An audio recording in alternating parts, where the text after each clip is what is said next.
Julieta Ramírez le explica a Damián Cepeda y a Gibran en qué consiste el segundo piso de la Cuarta Transformación y cómo este tendrá sello propio con la llegada de Sheinbaum a la presidencia de México.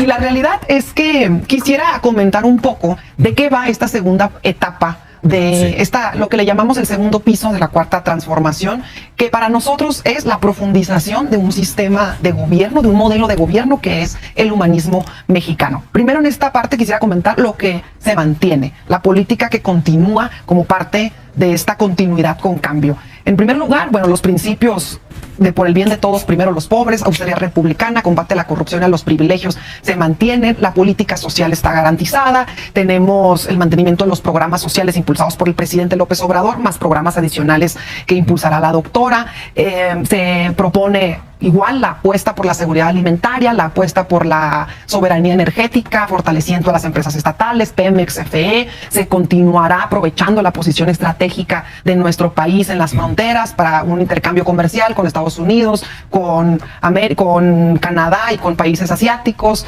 se aprovecharán ahora más los proyectos de infraestructura que ya inició el presidente y la doctora tiene un proyecto ambicioso para construir el doble de las vías que construyó el presidente en el rescate de las vías férreas del país. También se impulsará enormemente algo específico para las mujeres, que también quisiera abordarlo en otra etapa. Y bueno, aquí vamos a consolidar los grandes proyectos que inició el presidente y se mantienen las políticas de no fracking, de no concesiones de minería a cielo abierto. Es decir, el proyecto de la Cuarta Transformación, que es un modelo construido por la lucha de las mexicanas y los mexicanos, continuará. Y en una segunda parte abordo cuál es el sello propio que le imprime la doctora. Sí, eso. Yo no le exijo, no soy quien para exigir nada, no para empezar simplemente alzar la voz, señalar, pero yo no espero que la presidenta se desmarque de la historia, pues es fundadora de Morena, pues, ¿no? O sea, quien está pensando que de repente va a pensar distinto, pues está fuera de la realidad.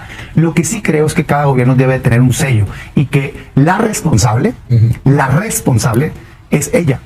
Ya no el pasado, pues por eso me refiero que ya fue el expresidente, en mi opinión, demasiado presente. 2/3 partes del discurso básicamente son de él, una personal, la otra definiendo lo que le llaman humanismo mexicano, pero que las frases, pues son las frases que hasta coreaban pues los legisladores, porque son del presidente López Obrador, y yo me quiero centrar pues en un tercio del discurso que es el que a mí me interesa. Ya no me interesa escuchar a López Obrador, me interesa escuchar qué va a hacer la presidenta de México, con los problemas reales que tiene. Primero quiero reflexionar sobre el estatismo. La verdad es que sí he sido un estatista, pero creo que hay que matizar las capacidades del estatismo hoy.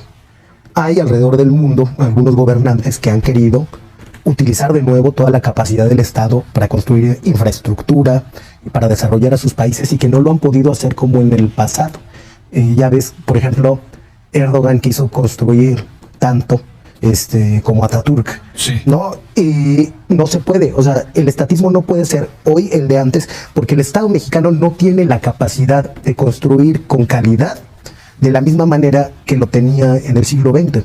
Si tuviera esas capacidades y no se hubieran deshecho de ellas privatizándolas, uno podría creer que todos estos proyectos de infraestructura van a avanzar correctamente. Por ejemplo, Ciudad Universitaria se construyó en un tiempo récord, y eso no se puede hacer el día de hoy. No pueden acabar ni siquiera la remodelación de una línea del metro que cambia aquí los entornos de Televisa, la línea 1, y se han tardado más en remodelarla que lo que en su momento se tardó en construir. Entonces, se han perdido capacidades del Estado. El Estado ha perdido capacidades. Es culpa de los neoliberales. Es culpa de los neoliberales, pero con esos bueyes hay que arar. Pues entonces, uno desde la política pública no puede hacer de cuenta que tiene más dinero, que tiene más capacidad humana. No está ahí y no vas a construir las cosas bien. Y va a haber problemas como lo de la línea 12. Entonces, creo que los compromisos que se hacen son superiores a las capacidades del gobierno actual. Y por lo que hemos visto en algunas cosas como la construcción del Tren Maya, con todas las compras de emergencia, ni siquiera el mercado actual en México, los privados tienen esas capacidades. Así que creo que algunos de estos proyectos se tendrán que replantear, no solamente por lo que decías, que es muy acertado, hace falta una reforma fiscal, sí o sí, hay de dos, la reforma fiscal o endeudarse ¿no? Por ahora parece que se va a avanzar por el camino de la deuda, pero tampoco hay las capacidades para llevar estos proyectos adelante. En realidad estoy convencida que vamos a lograr cumplir con los compromisos que la doctora está anunciando, de la misma manera que los compromisos que anunció el presidente prácticamente están concluidos. Y las predicciones fatalistas son naturales en la oposición porque quisieran que no construyéramos o quisieran que nos salieran mal, pero para fortuna del pueblo y para mal de ellos, pues en realidad se están logrando las grandes obras y se están consolidando. Esa es una primera parte. Ahora, ¿qué le imprime el sello propio a la doctora? Una especial fuerza a las ciencias y a las humanidades por su perfil también como científica. Y ha hecho algunas propuestas que a mí me parecen sumamente atractivas porque se está apostando, se le va a apostar a que en México se produzca tecnología por mexicanos. Esto, por ejemplo, la doctora quiere hacer un lanzamiento de un vehículo propio, eléctrico, a bajo costo, pretende hacer una fábrica de software, quiere hacer drones, equipos médicos y también equipos para el ahorro del agua y el ahorro de energía. No, a mí todo eso me parece bueno. Claro, pues, Julieta, pero si creen que no se va a poder. ¿De dónde? Mira, lo mismo decían con Andrés Manuel López Obrador, que no se iba a poder financiar las pensiones para adultos mayores y está, en el Tren Maya está. Ahora bien, la doctora a lo mejor no lo expuso, pero en los estados ha manifestado métodos para que podamos hacer todavía una mayor recaudación. Y honestamente, con la reforma al Poder Judicial ya no va a haber empresarios que puedan desentenderse de las contribuciones económicas que tienen que hacer. Ahora, otros de los sellos propios de la doctora, sí, como comentaba Damián, es su enfoque especial en las energías renovables. También va a tener un enfoque especial para combatir la contaminación, para promover el reciclaje en nuestro país. Esto va a ser sumamente positivo. Va a ser la presidenta de la educación, se van a becar a los estudiantes prácticamente de todos los niveles, una universal para básico, más becas para educación media superior, becas para posgrado, quiere hacer universidades que no se habían construido en el país, quiere hacer más escuelas y garantizar los salarios para los maestros, que es sumamente importante. Y también en los jóvenes añadiría su política de vivienda.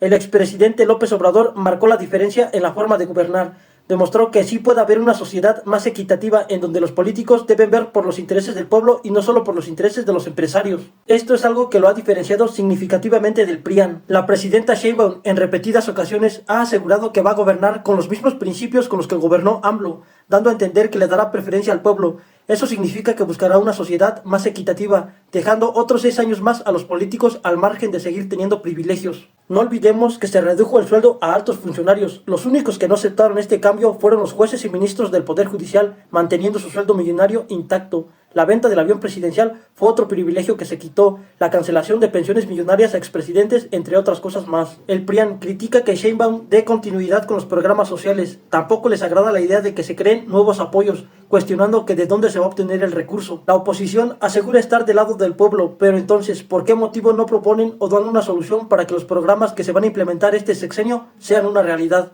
Es simple de entender, no están del lado de la gente, solo buscan obstaculizar y hacer que el gobierno no tenga resultados significativos. Por lo tanto, el PRIAN pierde credibilidad ante el pueblo. La continuidad de la 4T es un hecho. Esperemos que con Claudia Sheinbaum se dé solución a la problemática de inseguridad que se vive en el país. Desafortunadamente con AMLO no hubo avances importantes, pero dejó establecido constitucionalmente que la Guardia Nacional dependa directamente de la Sedena, con la finalidad de que no se corrompa como lo hizo la Policía Federal y garantizar seguridad para el pueblo. Pero ¿tú qué opinas sobre el gobierno de Claudia?